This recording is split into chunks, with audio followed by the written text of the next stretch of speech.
आज के इस कार्यक्रम से मुझे ये ध्यान में आया कि मेरा ये जो प्रयत्न रहता है कि हर बार कोई नई चीज़ सामने आती है तो उसको समझना चाहिए।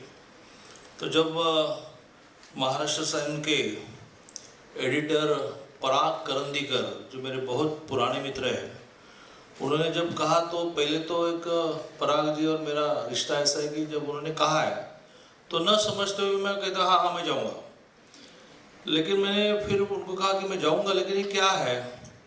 तो उन्होंने मुझे समझाने का प्रयत्न किया।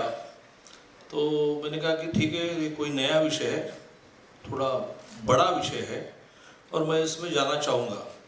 इसलिए मैं सीधा पुणे से निकल कर, बाकी मेरी मीटिंग्स मंत्रालय में बाद में है, पहले मैं इस कार्यक्रम में आया क्योंकि मैंने समझने के बाद मुझे ध्यान में आया कि आने वाले दिनों के लिए एक बहुत महत्व का विषय है। तो ऐसे एक इम्पोर्टेंट कार्यक्रम में मैं आया हूँ जिसको अपने नाम भी बहुत अच्छे थे, स्पीक फॉर इंडिया, भारत के लिए बोलो। फेडरल बैंक जो वैसे नॉर्मली कमर्शियल वेंचर है, लेकिन क्यों नहीं मालूम, लेकिन उन्होंने इसमें रुचि लिए। उन्होंने तो डिपॉजिट बढ़ाना, कर्जे बढ़ाना, ऐसे विषय में कार्यक्रम करने चाहिए। लेकिन हर एक की एक सोशल रिस्पॉन्सिबिलिटी होती है। उस सोशल रिस्पॉन्सिबिलिटी के नाते वो इनके पार्टनर बने हैं। और टाइम्स ऑफ इंडिया का तो यह काम ही है, बहुत पुराना यह अखबार है या कहे या एक एम्पायर है, जिन्होंने इस देश को, पारतंत्र था, आज़ादी नहीं थी, तब से लोगों का प्रबोधन करने में अपना पूरा मिशन लगाया। खूब बढ़ गया पूरे देश में, अलग अलग भाषाओं में। महाराष्ट्र में महाराष्ट्र टाइम्स कहते हैं, फिर हिंदी में नवभारत टाइम्स कहते हैं। तो ऐसे दोनों ने मिलकर एक बड़ा एक्सरसाइज किया है जो गत 5 साल से कर रहे हैं। मैंने इसको सारा समझा और मुझे खुशी हुई कि लगभग गत कुछ सालों में 5000 से भी ज़्यादा कॉलेजेस ने, मैं अभी एजुकेशन मिनिस्टर हूँ तो मुझे एक कॉलेज यानी क्या स्ट्रेंथ होती है मालूम है। महाराष्ट्र में 5000 कॉलेजेस हैं और पूरे देश में लगभग 40,000 से भी ज़्यादा कॉलेजेस हैं। उसमें 5000 कॉलेजेस ने गत 5 साल में इसमें सहभागिता ली है। तो क्यों सहभागिता ली है और इसका फ़ायदा क्या है, ऐसा मैंने सोचा। तो इस कार्यक्रम में मैं उपस्थित हुआ हूँ। उस पर मंच पर हमारे हर एक के इंट्रोडक्शन के बाद तालियां बजी, लेकिन जिनके इंट्रोडक्शन के बाद ज़्यादा तालियां बजी, ऐसे कौन इसमें से?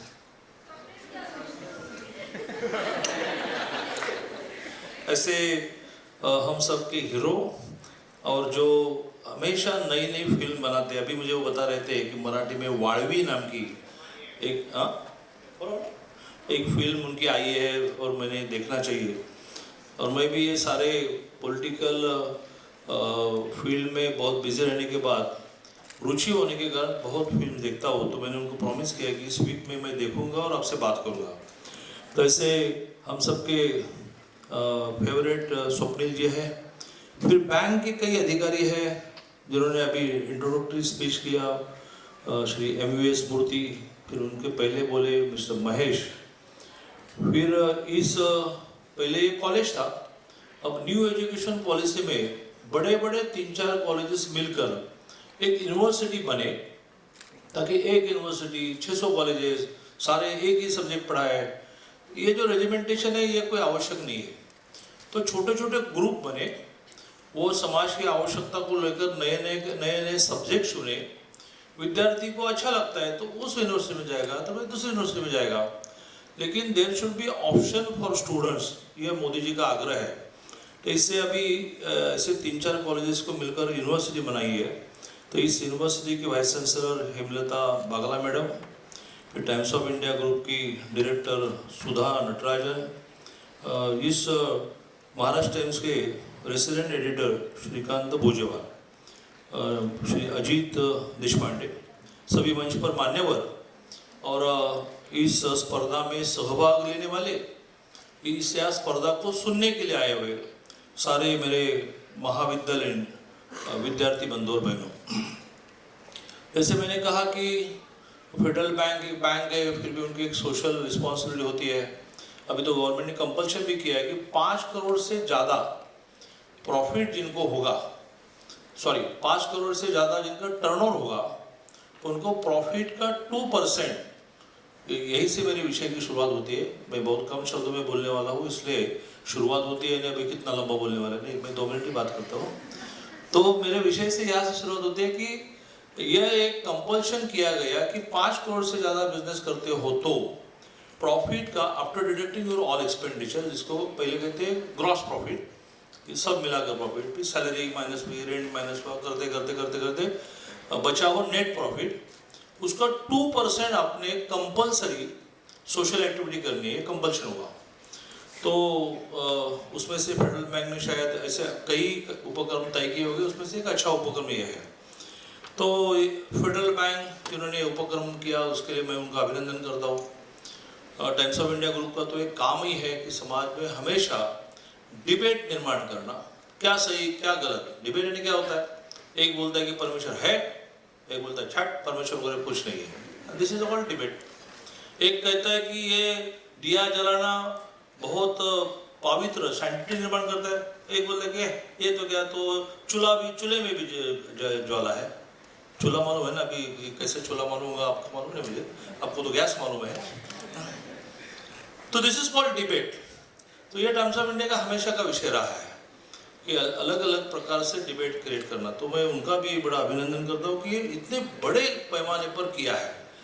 एक मैं इसलिए हर कार्यक्रम में बहुत पहले आता हूँ, समझता हूँ कि भाई कितने लोग सहभाग ले रहे हैं, फिर हर ज़िले में कंपटीशन हो रही है, तो ये सारे इकट्ठे कब आएंगे। तो मुझे ध्यान में आया कि बड़ा एक्सरसाइज है, महाराष्ट्र के 36 जिलों में चल रहा है। महाराष्ट्र में कुल मिलाकर 5000 कॉलेज में 1500 कॉलेज में चल रहा है। तो ये मैं दोनों का पहला अभिनंदन करता हूँ। अब आधा minute 1 minute speak for India. तो जिस प्रकार से देश बढ़ रहा है, उस बढ़ते हुए अपने या होते हुए प्रगति में हम तरुणों का, हम में से मैं स्वयं को माइनस करता हूँ, आई एम नॉट तरुण, लेकिन आप तरुणों उसका एक बड़ा रोल है जिसमें आप पैसिव नहीं रह सकते। जो चलना है चलने दो, हम उसको फॉलो करेंगे, नहीं, we should proactive, not only active, proactive. कि भाई ये क्यों, ये डेमोक्रेसी क्या है, ये चुनकर आकर 5 साल काम करेंगे, बीच में उनको वापस लेने की व्यवस्था क्यों नहीं है। यदि वो अच्छा नहीं करता तो क्यों 5 साल उसको सहन करते रहो, क्यों वेट 5 साल के बाद उनको दिखाता हो, वो 3 साल के बाद दिखा रहे हैं उनको। तो ऐसे अलग अलग विषय पर अब तय करने वाले करने दो, हम फॉलो करेंगे। ये स्टेज देश के विकास के लिए उपयोगी नहीं है। हर तरुण का इसमें मत होना चाहिए। डॉक्टर बाबा साहब अम्बेडकर जी ने इस देश की कॉन्स्टिट्यूशन को बनाया। कॉन्स्टिट्यूशन यानी क्या, तो क्या हुआ तो क्या करे, क्या हुआ तो क्या करे, क्या हुआ तो क्या करे, इट्स कॉन्स्टिट्यूशन। कि राज्य, स्टेट एंड सेंटर, इनके रिलेशन कैसे होने, तो इसमें बिगाड़ा है तो क्या करना चाहिए, तो कॉन्स्टिट्यूशन निकालनी है, क्या लिखा है भाई इसमें। फिर व्हाट इज रिजर्व बैंक, सब बैंकों ने नोट्स क्यों नहीं छापना, नहीं रिजर्व बैंक ने छापना, क्यों, तो ही सारा कंट्रोल हो जाएगा। फिर what is high court, what is supreme court, क्यों दो कोर्ट, नहीं हाई कोर्ट ने निर्णय नहीं दिया तो सुप्रीम कोर्ट। आपको पता नहीं आने वाले 1000 साल भी ये कॉन्स्टिट्यूशन बदलनी नहीं पड़ेगी। इतना साइंटिफिक विचार डॉक्टर बाबा साहब अम्बेडकर जी किया, जिस कॉन्स्टिट्यूशन ने स्वतंत्रता के बाद पहले दिन पुरुष को भी एक वोट दिया और महिला को भी एक वोट दिया। दुनिया के काफी देश ऐसे हैं जिनके देश की महिलाओं को वोटिंग राइट के लिए झगड़ना पड़ा, मोर्चे निकालने पड़े, संघर्ष करना पड़ा। दिस द ओनली कंट्री कि जिनको आज़ादी मिली, 51 में पहला चुनाव हुआ, पहले चुनाव से सारे को एक एक वोट, फिर अमीर को भी एक वोट, टाटा को भी एक वोट, ना टाटा को 5 लाख वोट दे जाते, नो, और धारावी के झोपड़पट्टी वाले भी को भी एक वोट। तो मुझे लगता है कि ये सारी हमारी देश की ब्यूटी को समझना भी चाहिए और डिबेट भी करना चाहिए। वाई ऐसा डिबेट भी करना चाहिए। तो इस प्रकार से डिबेट से जो निर्णय होता है, मंथन से निकलता है, वो सबके लिए उपयोगी रहता है, क्योंकि सारे उसके कॉर्नर को हमने टच किया, क्या ऐसा हो सकता है, क्या ऐसा हो सकता है, ऐसा ही होना चाहिए, ऐसा करते करते वो इवॉल्व होता है। इसलिए इस प्रकार की डिबेट कंपटीशन मुझे लगता है कि बहुत आवश्यकता है। और आने वाले दिनों में जैसे हम घर में रहते तो घर में हमारा एक भाई थोड़ा बुरा है, गालियाँ देता है, तो घर में हम उसको बहुत डांटेंगे, सारे उसका शर्ट पकड़ेंगे, क्या भाई गालियाँ देता है, अपने जैसे घर में गालियाँ देते क्या, लेकिन बाहर उसको प्रोटेक्ट करेंगे बिकॉज इज माई ब्रदर। तो भारत के बारे में जो कहना है हम आपस ही कहे। दुनिया के प्लेटफॉर्म पर मेरा भारत मजबूत, जिस अंग्रेजों ने 150 साल हम पर राज किया, उनकी अर्थव्यवस्था को हमने पीछे छोड़ा, now we are on faith, ये होना चाहिए ना। तो दिस स्पीक फॉर इंडिया यानी ये है। बाकी छोटे छोटे विषय हो गए कि शादी लड़कियों की 21वें साल में होनी चाहिए, 18 में है अभी डिबेट का विषय। फिर इंटरकास्ट मैरिज होनी चाहिए कि नहीं है डिबेट का विषय।